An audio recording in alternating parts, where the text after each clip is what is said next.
Roll number 1. Yes, sir. 2. Roll 2. Present, sir. 3.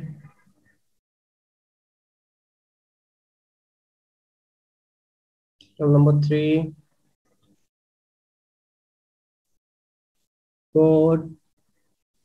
Present, sir. 5. Present, sir.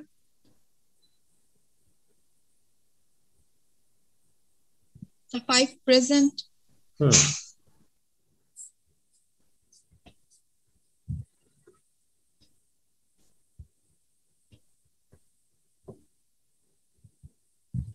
6. Present, sir. 7.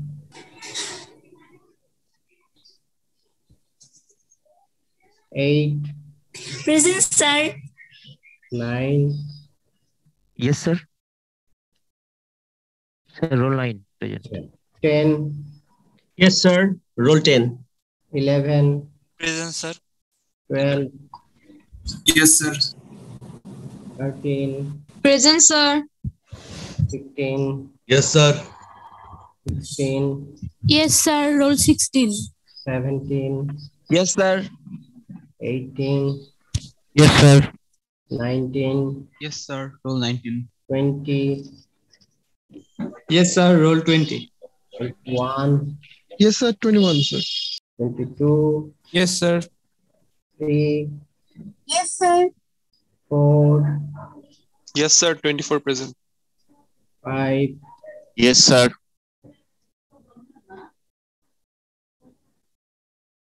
7.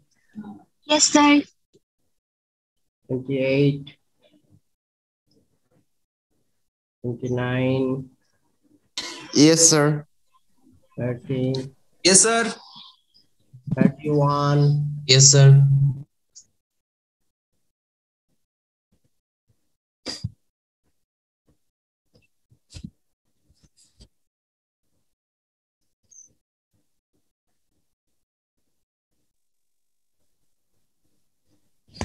33. Yes, sir.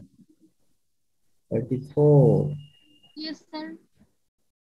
35, Yes, sir. 36, Yes, sir. 37, 38, Present, sir. 38. 39, Yes, sir. 39, sir. 40, Yes, sir. Sir, 40. 41, Yes, sir. 42, Yes, sir. 42. 44, Yes, sir. 44. 45, Yes, sir. 45. 6, Yes, sir. 46. 47, Present, sir. 47. 48, Yes, sir. 48. 49, Yes, sir. 49. 50, Yes, sir. 50. 15 batch, 22,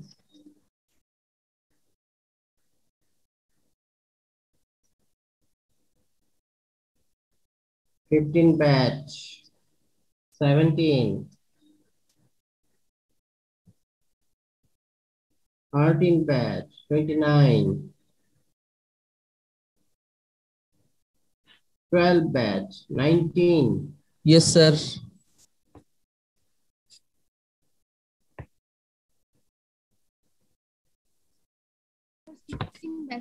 बाकी आसो केव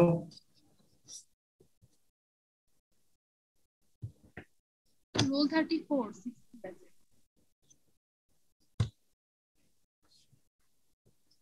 34 বলেছো তো তুমি একবার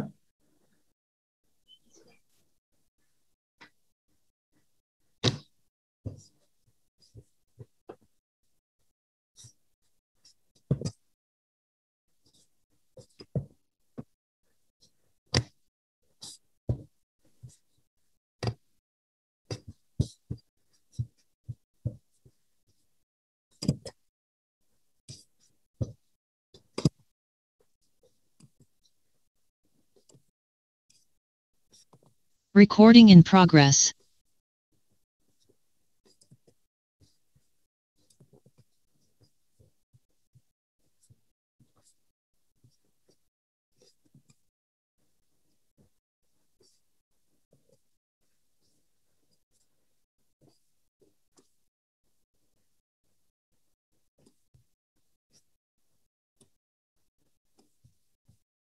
chapter 3 লেখা আছে আসলে chapter 5 এটা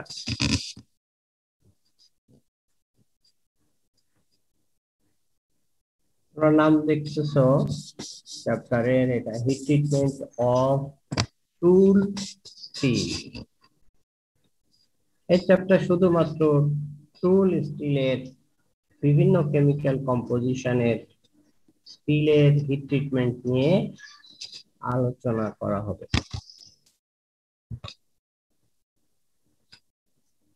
আসো টুল স্টিল আসলে কি ধরনের স্টিল এটা আমরা দেখার চেষ্টা করি তার ইতিহাস একটু দেখার চেষ্টা করি টুল স্টিলটা প্লেন কার্বন স্টিল হইতে পারে আবার অ্যালয় স্টিলও হতে পারে তার মানে ডিপেন্ডিং অন কাটিং সিচুয়েশন তুমি শুধুমাত্র কার্বন অ্যালয়িং এলিমেন্ট হিসাবে ব্যবহার করেও টুল স্টিল বানাতে পারো কিন্তু সেই ক্ষেত্রে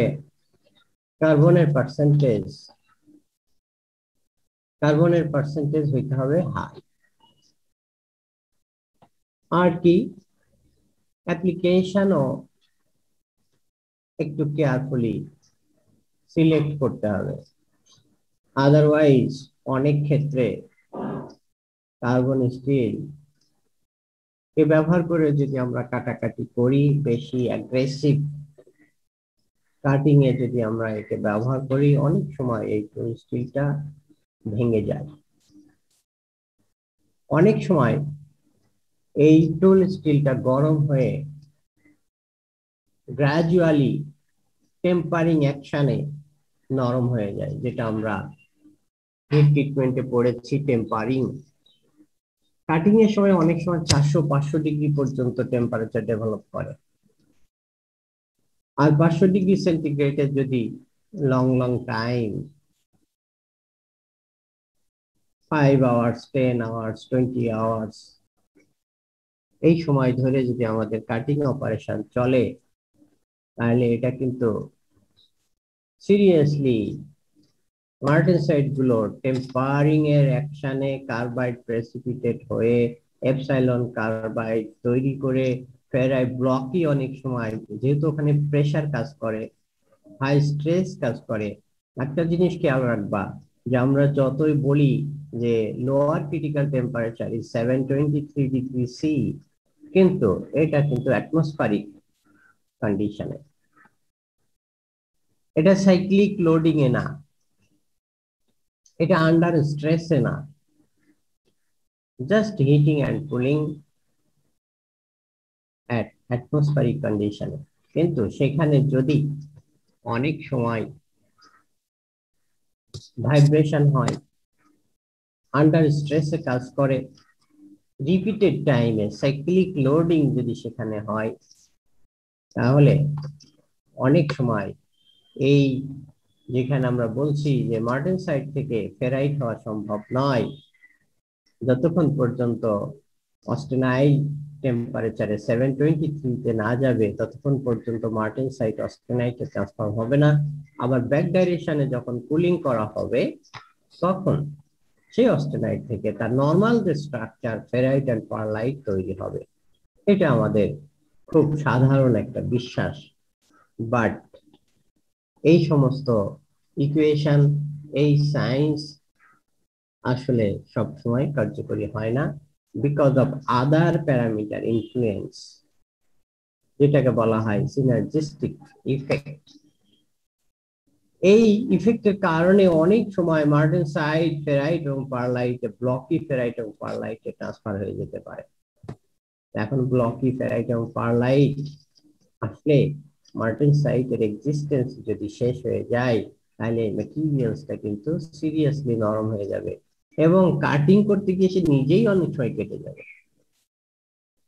আরেকজনকে কাটতে গিয়ে নিজেই কাটার শিকার হয়ে যাবে। এই জন্যে পরবর্তীতে সায়েন্টিস্টরা অনেক গবেষণা করে কি করলে কি হয় সেসব হিসাব নিকাশ করে অ্যালয় স্টিল দিয়ে টুল বানানোর চেষ্টা করছে।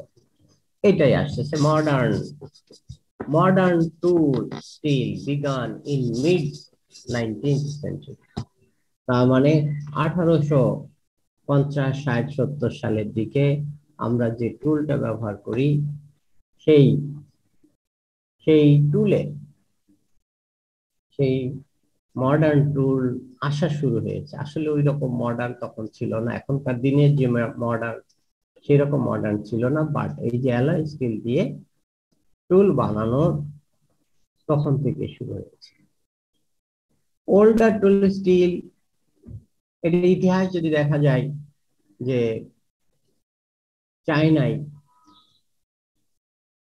পাওয়া গেছে মডার্ন টুল স্টিলের কিছু একটা ধারণা চাইনিজদের টুলের ভিতরে পাওয়া গেছে, যে টুল স্টিলটা বানানো হয়েছিল 1300 সালের দিকে। উজ স্টিল ইন্ডিয়াতে পাওয়া গেছে, নাম লেখা থাকতো খোদাই করে, সেটা সালও ডেটও লেখা ছিল সেখানে। সেই থেকে সায়েন্টিস্টরা জানতে পারলো যে ইন্ডিয়ান সাবকন্টিনেন্টে এক ধরনের স্টিল ছিল যেটা শুরু হয়েছিল 350 সালে। এটার নাম ছিল উজ স্টিল। পরবর্তীতে যে লেটেস্ট যে মডার্ন স্টিল, টুল স্টিল বা ছুরি, দামেস্কাস স্টিল, এটা ছিল ওয়ার্ল্ড ফেমাস। এটা তৈরি হয়েছিল 540 সালের দিকে। আর জাপানিজরা এখনো জানো জাপানিজদের স্টিল, জাপানিজদের ছুরি, এটা কিন্তু পৃথিবীতে বিখ্যাত। এই জন্য ওদের অনেক সিনেমাও আছে এই ছুরি নিয়ে, জাপানিজ ছুরি, যেটা আমরা নাইফ বলি, এটা জাপানিজ ওয়ার্ড হচ্ছে সামুরাই।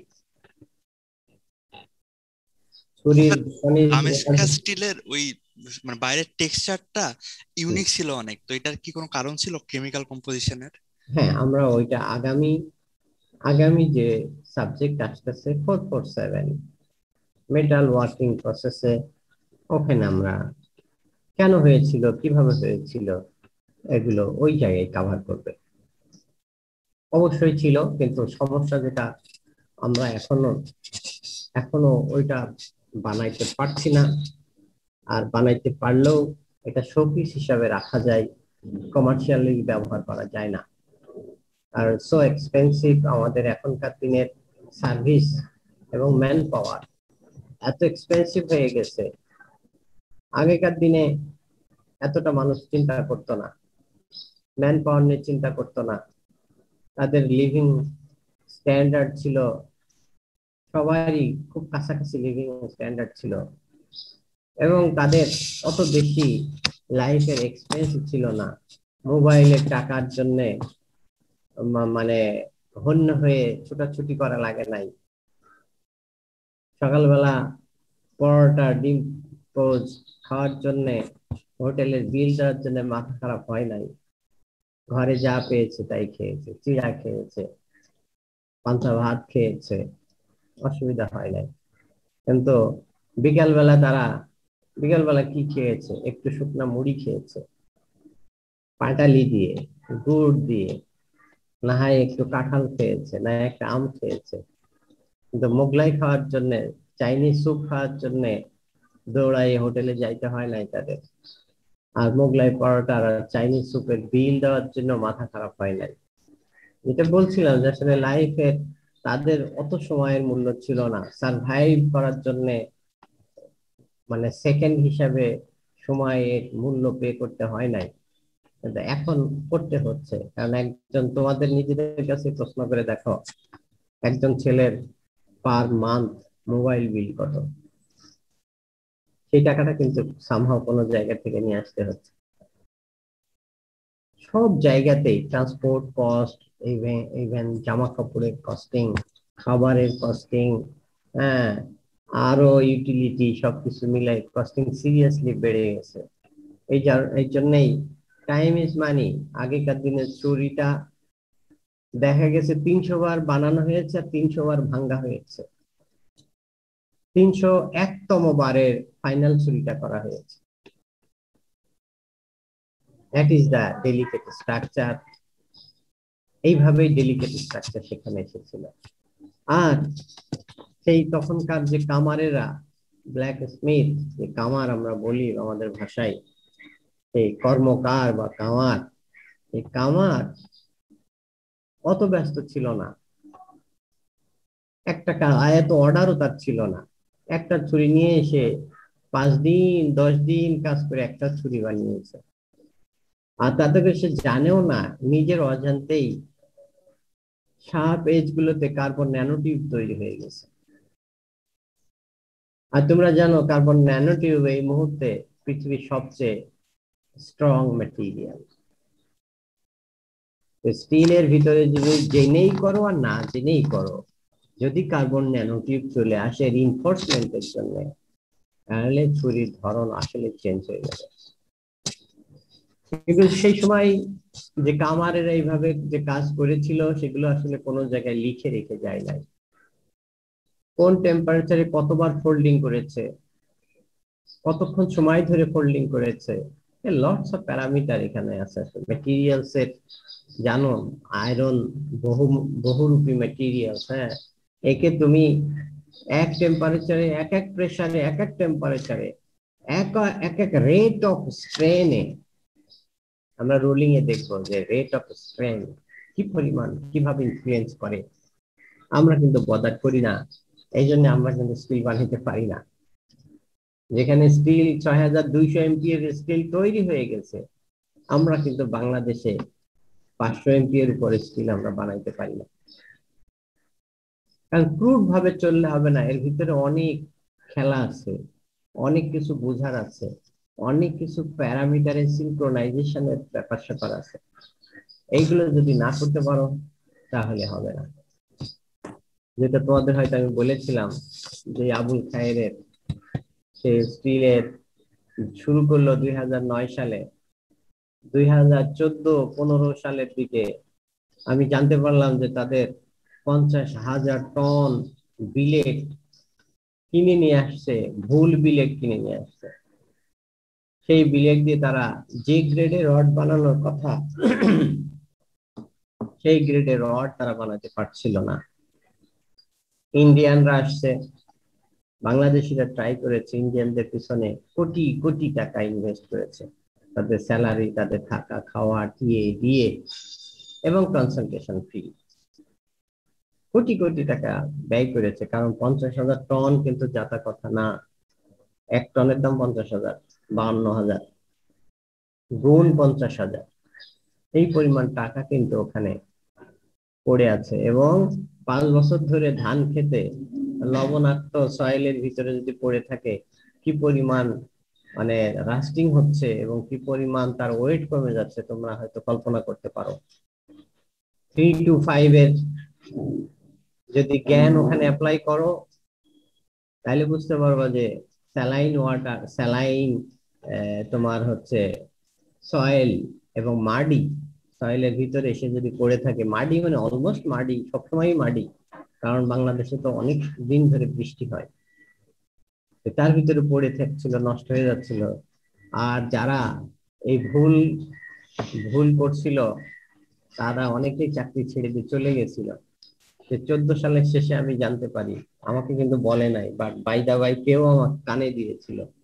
তো যাই হোক, মালিকের কাছ থেকে অনেক বার রিপিট করে গ্যারান্টি দিয়ে যে আমি এই কাজটা করে দিব, এই কাজটা করে দেবে। গেম তো কেউ অনেকে জানে না, এই গেম তো আমি শিখে আসছি জাপান থেকে। আমি যখন কাজ করেছি নিপ্পন স্টিলে, সুমিতোম স্টিল, জেফ স্টিল, কারণ ওখানে মাস্টারি করলে হবে না, 3 দিন মাস্টারি আর 2 দিন অবশ্যই তোমার রিলেটেড ইন্ডাস্ট্রিতে কাজ করতে হবে, আদারওয়াইজ প্রমোশন নাই। তা আমি ওই 2 দিন ছাত্রদের নিয়ে চলে যেতাম, আরো প্রফেসরদের সাথে চলে যেতাম, গিয়ে সেখান থেকে তাদের ফিলোসফি হচ্ছে এনি কেমিক্যাল কম্পোজিশন থেকে you can provide steel of any strength, that is the slogan. Chemical composition fixed, but strength will be wide range depending on thermomechanical treatment. Big game, এই বিগ গেম আসলে শেখানোর পরিবেশ এবং apply করার পরিবেশ এদেশে নাই, আমাদের ছাত্ররাও নিতে চায় না, সেই ধৈর্য নেই। কারণ আমি না শিখলে তো আমি নম্বর দিব না, শিখতে হবে তারপরে তো নম্বর। এই জন্য এগুলোর এদেশে অ্যাপ্লিকেশনও নাই, কোনটাই নম্বর পাওয়া যায়, দ্যাট ইজ দ্য টার্গেট। শিখলাম কি না শিখলাম এটা বড় কথা না। তো যাই হোক, 6 মাস আমি নিজের মতো করে গবেষণা করেছি, একবার বুয়েটে থেকে, একবার চিটাগাঙে গিয়ে, হোটেলে থেকে, গেস্ট হাউসে থেকে 6টা মাস পরিশ্রম করে তাদের প্রোডাক্টের সমাধান করে দিয়েছি। বিনিময়ে কি পেয়েছো? কোটি টাকা। কারণ কোটি টাকা দিতে তাদের কোনো আপত্তি নাই। এইরকম ডজন কোটি টাকা খরচ করে তারা কিছুই পায় নাই,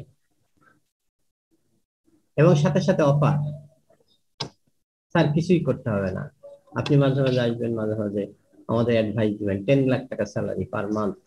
সেই 14 সাল, এখন স্যালারি কত হতো? মিনিমাম 30 লাখ। আমি যদি ওখানে চাকরি করতাম তো এখন সেই স্যালারিটা 30 লাখে চলে গেছে। তো পয়সা আমেরিকায়, এই পয়সা নাই, পয়সা বাংলাদেশে আছে, কিন্তু কন্ট্রিবিউট করতে হবে। এবং উইদিন 6 মাসের ভিতরে তাদের প্রোডাক্ট ডেভেলপ করে, তাদের প্রোডাক্ট বানিয়ে, সেটার জন্য বিএসটি এর কাছ থেকে মানে সার্টিফিকেট নিয়ে, পিডব্লিউডির কাছ থেকে সার্টিফিকেট নিয়ে, সেই 50,000 টনের রড বিক্রি করে টাকা হিসাবে বিজনেসের ভিতরে ঢুকে গেল 6 মাসের ভিতরে। আর খুশি হয়ে বললাম কি যে কোটি টাকা। খুশি হয়ে দেখবা তোমরা যে ওইএস ল্যাবে গিয়ে দেখবা একটা ওইএস অক্সফোর্ড যেটা তার গায়ে লেখা আছে ডোনেটেড বাই আবুল খায়ের। আমি তাদেরকে বলেছিলাম যে আমাদেরকে কিছু দেন, স্যার কি চান? আলাদা একটা মেশিন দেন। মেশিন দেন কি মেশিন স্যার? স্পেসিফিকেশনটা দিয়ে দেন।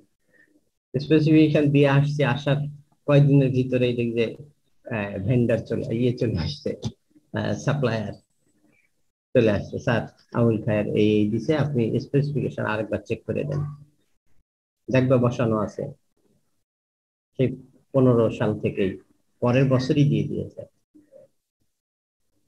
তারপরে তোমরা সিরামিক্স ল্যাবে গিয়ে দেখবা আমি আবার আরেকটা মেশিন চেয়েছিলাম, যে গোল্ড স্প্যাটারিং একটা ছোট্ট একটা ইউনিট আছে সিরামিক ল্যাবে, সেখানেও গায়ে লেখা আছে দেখবা ডোনেটেড বাই আবুল খায়ের। আমাদের টিচারদের ল্যাবে টি রুমে ঢুকে দেখবা বড় যে একটাই এসি মেশিন, সেটাও লিখে দেখবা donated by Abul Khayer school. এমনি দেয় না, আর তোমার দিতেও তাদের আপত্তি নাই, বাট তুমি তাদের সেভ করে দিয়েছো 50 কোটি, 2 কোটি দিতে তোর অসুবিধা কোথায়? অসুবিধা নাই। আর আমার যে 10 লাখ সে অফার করলো, মনে করতেছে কি আমার নিয়ে বার্ডেন? আমি না, আমি তাদের ওই মাঝে মাঝে যাবো, ফ্যাক্টরিতে ঘুরবো, কি হচ্ছে না হচ্ছে দেখবো, এমন এমন ক্রিটিক্যাল জায়গায় একটু সাজেশন দিব, কোটি কোটি টাকা সেভ হয়ে যাবে। তো বছরে 1 কোটি 20 লাখ টাকা দিলে তাদের কিচ্ছু যায় আসে না। দিস ইজ গেম, শিখতে হবে। সিনক্রোনাইজড প্যারামিটার এর মাধ্যমে প্রোডাক্টটাকে তোমাকে নিয়ে এসে দিতে হবে। তোমাকে দেওয়ার জন্য অনেক মানুষ রেডি হয়ে আছে, অনেক মানুষ। আজকে তোমরা যে এপক্সি কোডের মাঝে মাঝে রড দেখো, এই এপক্সি কোডের রড কিন্তু আমার ইনোভেশন। 2008 সালে এই বিএসএন এর মালিক আমির হোসেন, তার সাথে আমার ক্লোজ ডোর বৈঠক হয়। আমি তাদের সাজেশন দিয়েছিলাম, তারা ব্যাকগ্রাউন্ড কাজ শেষ করে এই প্রোডাক্টটা নিয়ে আসতে 2008 থেকে 2018 সালের দিকে 10টা বছর সময় লাগছে তাদের। ইনভেস্টমেন্ট, প্রিপারেশন, মার্কেট যাচাই, হ্যাঁ এইগুলো করে করে তুমি যে সেক্টরে কাজ করো সেই সেক্টরে কিছু একটা তোমার, তুমি যে প্রেজেন্ট আছো, তুমি যে একটা কিছু করতেছো, এই ফিল্ডে কাজ করতেছো, তোমার একটা কিছু থাকতে হবে। তখন তুমি নিজেও তোমার ভালো লাগবে যে হ্যাঁ আমি দেশের জন্য করেছি, দেশের ইন্ডাস্ট্রির জন্য করেছি। আর দেখো ইংল্যান্ডে যাবা, 40 বছর চাকরি করবা, লেকচারার হয়ে রিটায়ারমেন্টে যাবা, যদি ইন্ডাস্ট্রিতে এইরকম ইনোভেটিভ কিছু করে দিতে না পারো, তাহলে তোমার প্রমোশন হবে না। Not a single promotion. Lecture হিসেবে জয়েন করবা, লেকচার হিসেবে রিটায়ারমেন্টে যাবা, তোমার ইন্ডাস্ট্রিতে ইনোভেটিভ কিছু করে দিয়ে আসতে হবে, সেখান থেকে টাকা নিয়ে আসতে হবে, ছাত্রদের স্কলারশিপ দিতে হবে, পিএইচডি স্টুডেন্ট, ফরেন স্টুডেন্টদের স্কলারশিপ দিতে হবে। বিগ গেম, বুঝছো? এবং চ্যালেঞ্জিং লাইফ। বাংলাদেশের মতো এরকম লাইফ নাই। আজকে লেকচারার হইলাম, 2 বছর পরে অ্যাসিস্ট্যান্ট প্রফেসর, তারপর পিএইচডি করতে চলে গেলাম, এসে হয়ে গেল অ্যাসিস্ট্যান্ট প্রফেসর। অ্যাসিস্ট্যান্ট প্রফেসর পরে 2-3 বছর ঘুরলাম ফিরলাম, তোমার এই তোমাদের বন্ধ করো।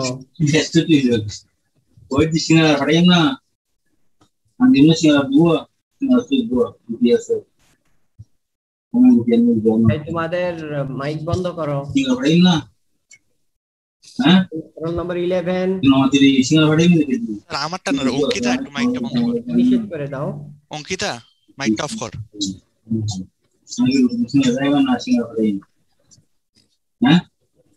হতে না হতে কেন রিঙ্কি, তুই আর বুঝবি, তুই আর এই সময় জানে অনেকটা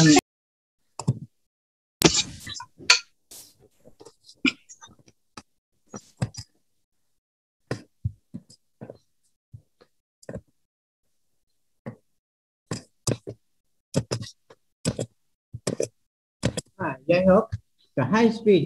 এরপরে আস্তে আস্তে আস্তে আস্তে আমাদের ডিমান্ড বাড়তেছে, আমরা আরো নতুন করে চিন্তা করছি রিসার্চ করছি, করে এইভাবে আমাদের আজকে আমরা যে জায়গায় দাঁড়িয়ে আছি এই জায়গায় কিন্তু লক্ষ কোটি মানুষের গবেষণা, তাদের রাত দিনের পরিশ্রমের ফসল।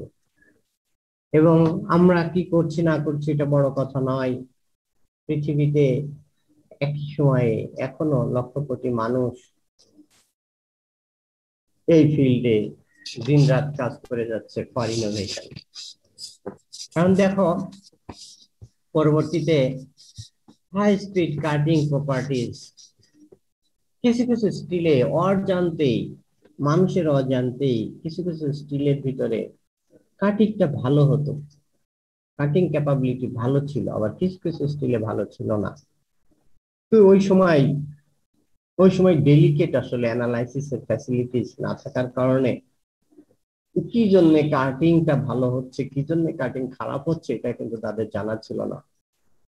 তো যেটা ছিল মূল কারণ, যেটা ছিল সেটা হচ্ছে যে সমস্ত স্টিল গুলোর কাটিং পাওয়ার বেশি ছিল সেই স্টিল গুলোর ভিতরে পরবর্তীতে অ্যানালাইসিস করে দেখা গেছে তার ভিতরে টাংস্টেন ছিল, ক্রোমিয়াম ছিল, মলিবডেনাম ছিল, ম্যাঙ্গানিজ বেশি ছিল। এটা আমাদের অজান্তেই ছিল। যেমন মনে করো যারা সিরামিক্স নিয়ে কাজ করে, তোমরা নাম শুনে থাকবা বিজয়পুর নাকি ক্লে। স্যার বিজয়পুর আমার ডিস্ট্রিক্টে। তোমার ডিস্ট্রিক্টে Bijoypur clay, Mymensingh clay, China clay আছে না, আর আমেরিকান ক্লে, সবই কিন্তু ক্লে এর খেলা। তাহলে সব জায়গার ক্লে দিয়ে সবকিছু হয় না। কি আছে সেই ক্লেতে? কিছু অবশ্যই বিশেষ কিছু আছে। হ্যাঁ, যদি কেউ জাপানে যাবা, নারিতা এয়ারপোর্টে নামার পরে বাসে চলে যাবা, ডাইনে বামে দেখবা কিছু কিছু পাহাড় আছে, কাটিং চলতেছে, মিল্কি হোয়াইট, একদম মিল্কি হোয়াইট। ওগুলো আলাদা জিনিস, ওটাও সিরামিকের জন্য ব্যবহার করা হয়। এইরকম আল্লাহ তাআলা আসলে আমাদের সুবিধার জন্য পৃথিবীর বিভিন্ন জায়গায় বিভিন্ন রকমের মেটেরিয়ালস এর মানে সমন্বয় করে দিয়েছেন, যে হ্যাঁ এটা মানুষের প্রয়োজন হবে সেই জন্য। তো যাই হোক, যখন এরকম দেখতো যে এই তোমার ওই জায়গার ছুরিটা বেশি দিন চলতেছে, তখন মানুষ চেষ্টা করত ওই জায়গার আয়রনের ওর দিয়ে, আয়রনকে বানিয়ে, লোহা বানিয়ে সেটা দিয়ে ছুরি বানাইতে, কিন্তু তারা জানতো না। কিছু কিছু, যেমন দিনাজপুরের লিচু ভালো, তাই না? আবার চাঁপাইনবাবগঞ্জের আম ভালো। এটা কিন্তু জাস্ট মাটির কারণে, মাটির যে ইনগ্রেডিয়েন্ট এর কারণে মাগুরা এলাকার লিচু ভালো। তো যেটা বলছিলাম যে পরবর্তীতে যখন মানুষ জানতে পারলো, অজান্তেই দেখো এগুলো ছিল টুল স্টিল, মেবি কোইন্সিডেন্টাল, এটা আসলে অ্যাক্সিডেন্টালি হয়ে গেছে, কেউ জানতো না। ওখানে ছিল, ওখানে আয়রনের ওর ভিতর টাংস্টেন ছিল, ক্রোমিয়াম মলিবডেনাম ছিল। ফলে যখন ওইটা থেকে পুড়িয়ে যখন আয়রনের অক্সাইড গুলো বাইরে বের করে দিয়ে আয়রন ফর্মে নিয়ে যাওয়া হয়েছে, তাকে পিটিয়ে যখন স্টিল বানিয়েছে, স্বাভাবিকভাবে ওর ভিতরে ক্রোমিয়াম মলিবডেনাম থেকে গিয়েছিল, টাংস্টেন থেকে গিয়েছিল। ফলে তাদের কাটিং পাওয়ারটা বেড়ে মানে বাড়তি ছিল। পরবর্তীতে যখনই মানুষ জানতে পারলো যে না আসলে এর ভিতরে টাংস্টেন আছে, ক্রোমিয়াম আছে, মলিবডেনাম আছে, that is the starting point for modern high speed steel. 1868 English metallurgist Robert Forster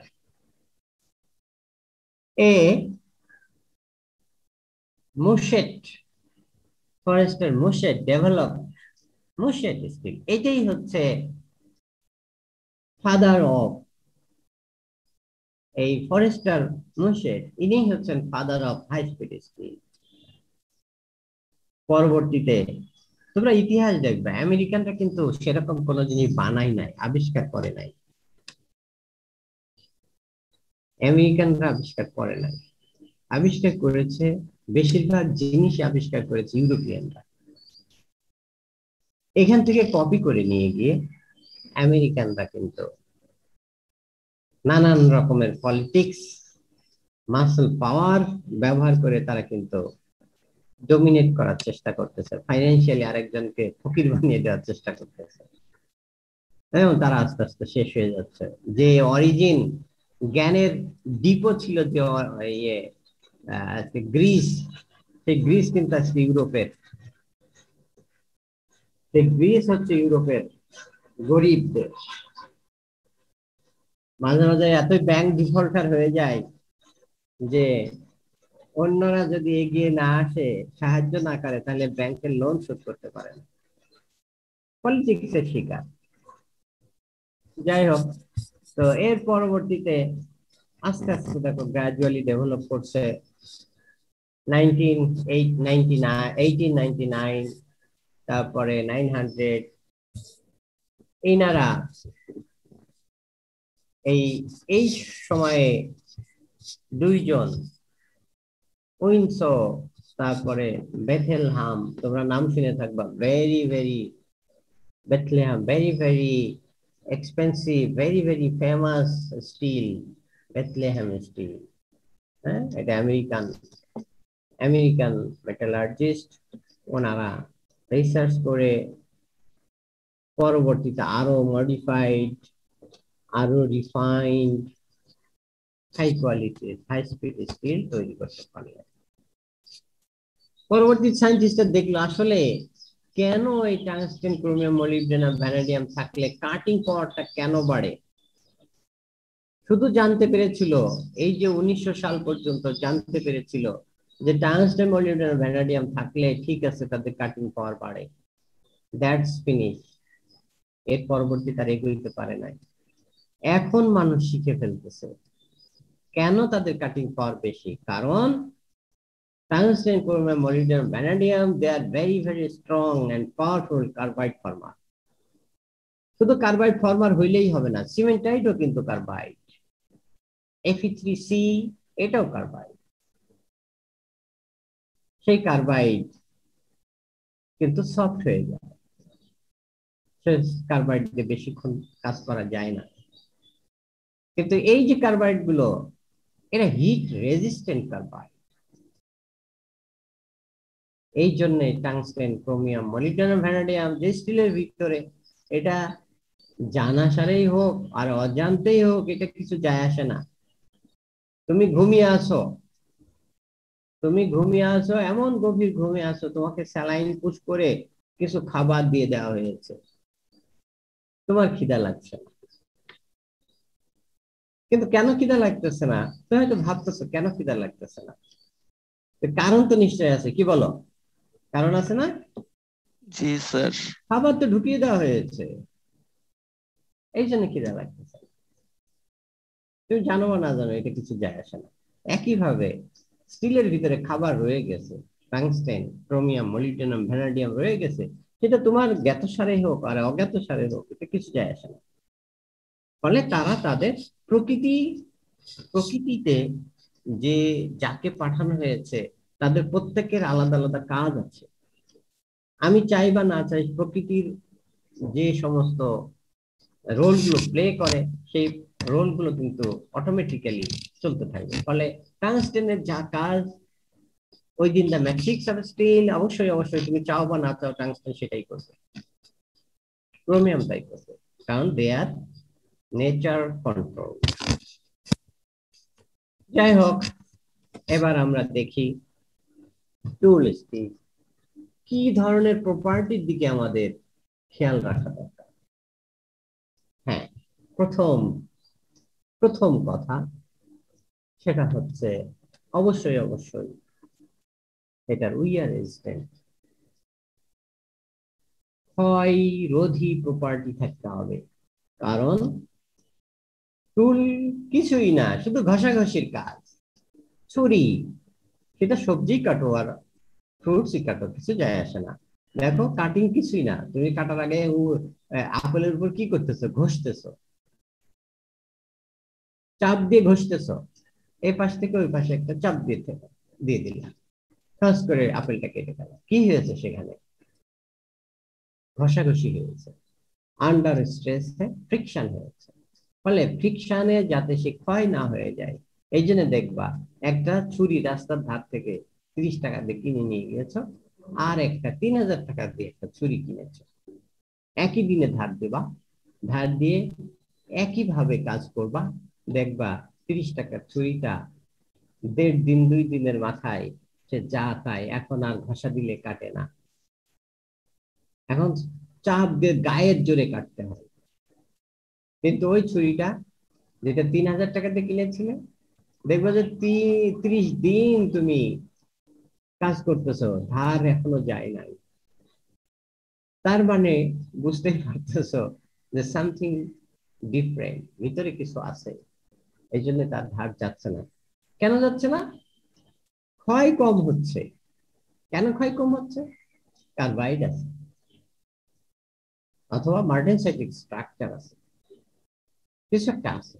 এই যে পার্থক্য থাকার কারণে আমি প্রপার্টিটা বেটার পাচ্ছি। যাই হোক, তো প্রথম প্রপার্টি কাটিং এর, সেটা কাটিং টুল, তুমি লোহা কাটার টুল বলো, কাঠ কাটার টুল বলো, সবজি কাটার টুল বলো, যেটাই বলো না কেন, সেখানে কিন্তু কিছুই না, always friction, under pressure friction, ফলে ক্ষয় হয়ে যাবে। যত ক্ষয় তাড়াতাড়ি হবে তত টুলের লাইফ তাড়াতাড়ি শেষ হবে। এখন আমরা অনেক সময় বলে থাকি যে হার্ডনেস, আমি পরে আসতেছি, দেখো কত রকমের টুল আছে সেটা আমরা দেখি। অনেক রকমের টুল আছে। M1, M42, M2, M7, M10, T1, M3, M4, T15, এটা কিন্তু প্যাটেন্টেড নেম। এক একজন এক এক রকমের স্কিল বানিয়েছে, সে সাথে সাথে প্যাটেন্ট করে ফেলেছে।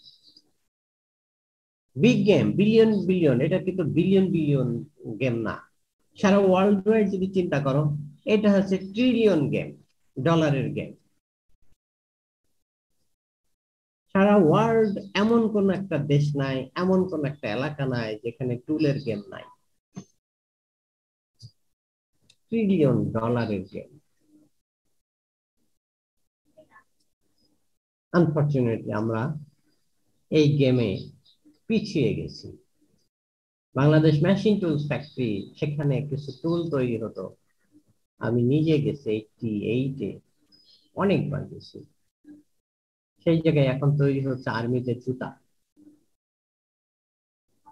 মেশিন টুলস ফ্যাক্টরিটা আগে একটা ইন্ডিপেন্ডেন্ট বডি ছিল, সরকারি প্রতিষ্ঠান ছিল, সেটাকে আর্মিরা নিয়ে নিয়েছে, নিয়ে সেখানে এখন আর্মিদের জুতা বানানো হচ্ছে, আরো মডিফাই করে ইনোভেটিভ টুলস যদি আমরা বানাইতে পারতাম, বিলিয়ন ডলারের গেম চলে হয়ে যেত, গেমে আমরা পার্টিসিপেট করতে পারতাম। আমরা কিন্তু এখন অলমোস্ট সব টুলই আমাদের বাইরে থেকে কিনে নিয়ে আসতে হয়। হয় টুলের মেটেরিয়ালটা কিনে নিয়ে এসে আমরা শেপিং এখানে দেই, হিট ট্রিটমেন্ট করে নেই, সেটা করি, বাট টুলের মেটেরিয়াল তৈরি করার ক্ষমতা আমাদের নাই। Big game. এখানে দেখো যে জিনিসটা আমরা দেখতেছি, এক একটা টুলের যে কোনো একটা টুলের কথা চিন্তা করো, হার্ডনেস যত বাড়বে তত, কম হোক বেশি হোক, বাট তার উইয়ার রেট কি হবে? কমে যাবে। দেখো এখানে হার্ডনেস 54, এখানে হার্ডনেস 68। হার্ডনেস যত বাড়বে উইয়ার রেট তত কমে যাবে।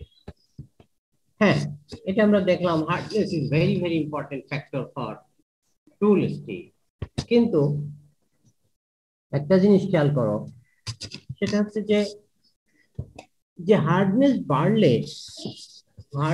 বাড়লে তোমার হচ্ছে ক্ষয় কমে যায়, হার্ডনেস বাড়তেছে ক্ষয় কমে যাচ্ছে, সেটা কিন্তু পার্টিকুলার, এই জিনিসটা কনফিউজ করবা না, সেটা কিন্তু ওই পার্টিকুলার, এটা কিন্তু সবার জন্য, মানে একটাকে কিন্তু তুমি আরেকটার সাথে কম্পেয়ার করতে পারবা না।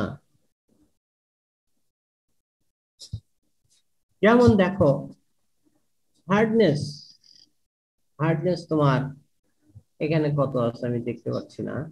66, এটা কত? যাই হোক, এই জায়গাটায় তুমি দাঁড়াও, এখানে হয়তোবা 66, 64, এটা 62, হ্যাঁ এই লাইন বরাবর 62 হার্ডনেস। M1 এর জন্য 62 হার্ডনেস ঠিকই আছে, বাট M1 এর জন্য তার উইয়ার রেট 14। একই হার্ডনেস M2 এর জন্য 12, T1 এর জন্য 9, M3 এর জন্য এই 5, 5.5, T15 এর জন্য অনলি 1। মানে এই যে জ্ঞানটা, এটা কিন্তু মেটালার্জিস্ট ছাড়া, ম্যাটেরিয়াল সায়েন্টিস্ট ছাড়া এটা কিন্তু এক্সপ্লানেশন দিতে পারবে না।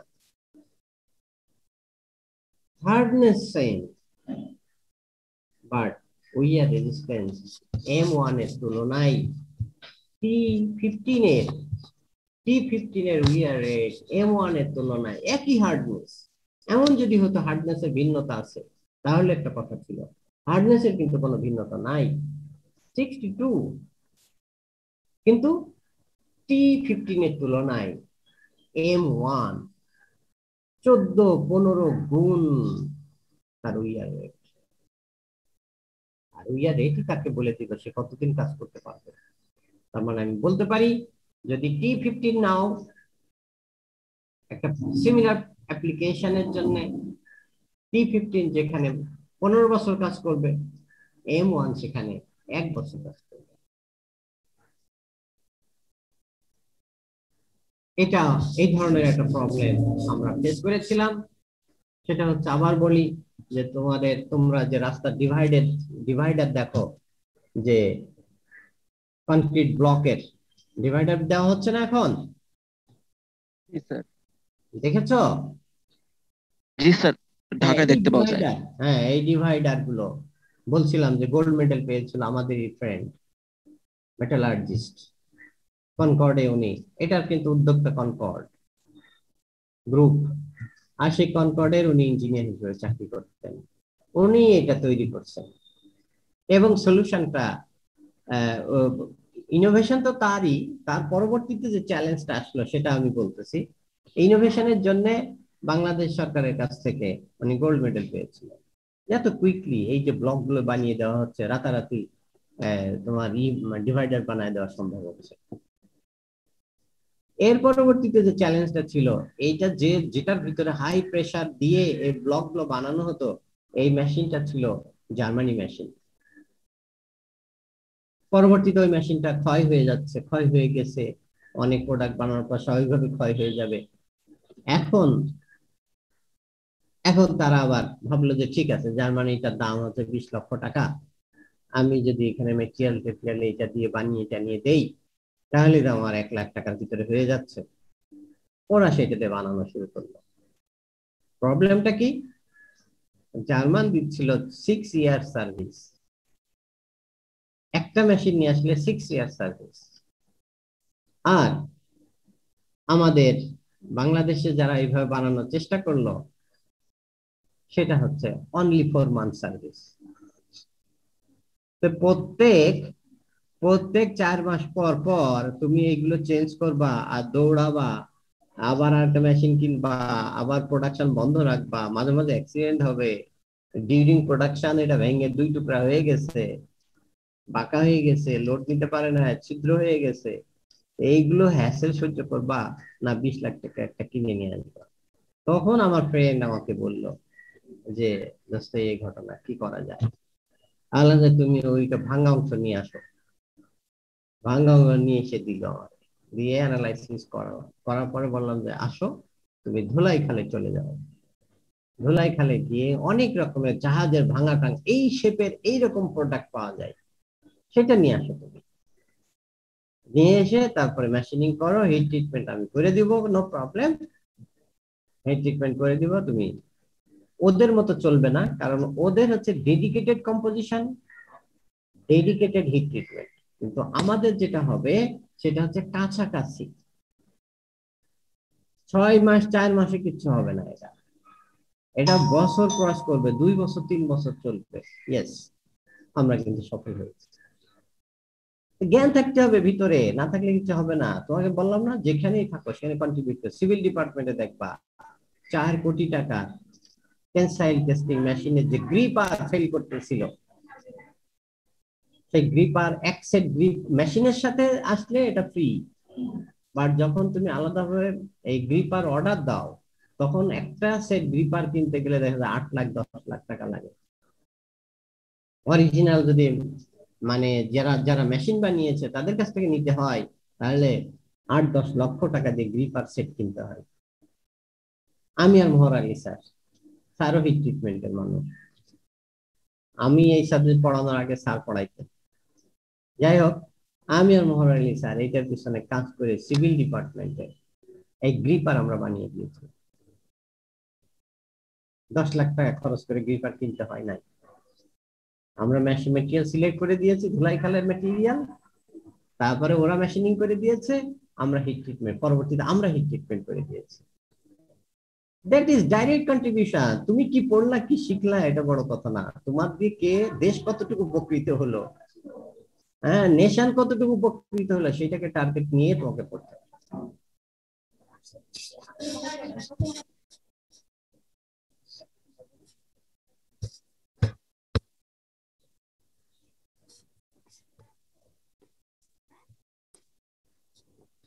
হ্যাঁ, তাহলে বুঝতে পারতেছো, চ্যালেঞ্জ থাকবে, আবার চ্যালেঞ্জ গুলো পানির মতো হয়ে যাবে যদি সত্যিকার অর্থে তুমি শিখো।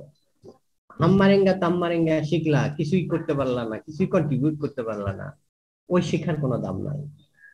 শেখার দাম ততটুকু যতটুকু তুমি কন্ট্রিবিউট করতে পারবে। তোমার দেশ উপকৃত হবে, তোমার ইউনিভার্সিটি উপকৃত হবে, দেশের লোকাল ইন্ডাস্ট্রি উপকৃত হবে, এবং মানুষের উপকার সেখান থেকে আসবে। দ্যাট ইজ দ্য শিক্ষা।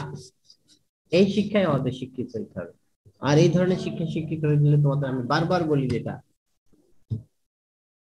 ভিতরে ঢুকতে হবে, ডুবুরি হইতে হবে। তুমি কুড়াইতে আসছো মুখটা, তুমি সাগরে সাঁতরাইলে, আমি সাগরে সাঁতরাইতে পারি, লাভ কি? মুখটা কি উপরে থাকে? মুখটা কোথায় থাকে? মুখটা থাকে অনেক গভীরে, অনেক নিচেই থাকে। তোমাকে ডুবুরি হইতে হবে, বটমে ডুব দিয়ে বটমে গিয়ে কুড়াইতে হবে। কিন্তু আমরা পুঁটি মাছ ধরতেছি, হ্যাঁ, আমাদের কাজ হচ্ছে পুঁটি মাছ ধরে প্যাকেট ভরে ফেলা, কিন্তু একবারও বুঝতেছি না এই পুঁটি মাছ 10 কেজি পুঁটি মাছ বিক্রি করলে 1500 টাকা হয়, আর 200 গ্রামের একটা মুক্তা পেয়ে গেলে $1,000,000 হয়। সাঁতারু আর ডুবুরির ভিতরে পার্থক্য হচ্ছে এখানে। ঠিক আছে, আমরা আগামী ক্লাসে আবার এখান থেকে শুরু করবো আর কি।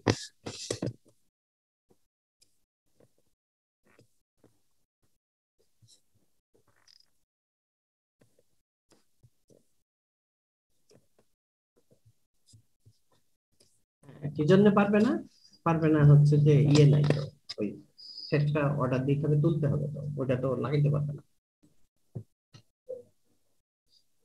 না, নাই হয়তো, থাকলেই তো নিয়ে এসে, ওটা হয়তো ওই পেটি গ্যাসের টাকা দিয়ে লোকাল ইয়েতে আশেপাশে থেকে একটা কিনে নিয়ে আসবে, পরে পেটি গ্যাসের টাকা অ্যাডজাস্ট করবে। থাকলে ও তো ইয়ে তো বারেক তো বলে দিয়েছে, আর আমিও তো দিত, তোমার অসুবিধা নেই। Record.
Okay.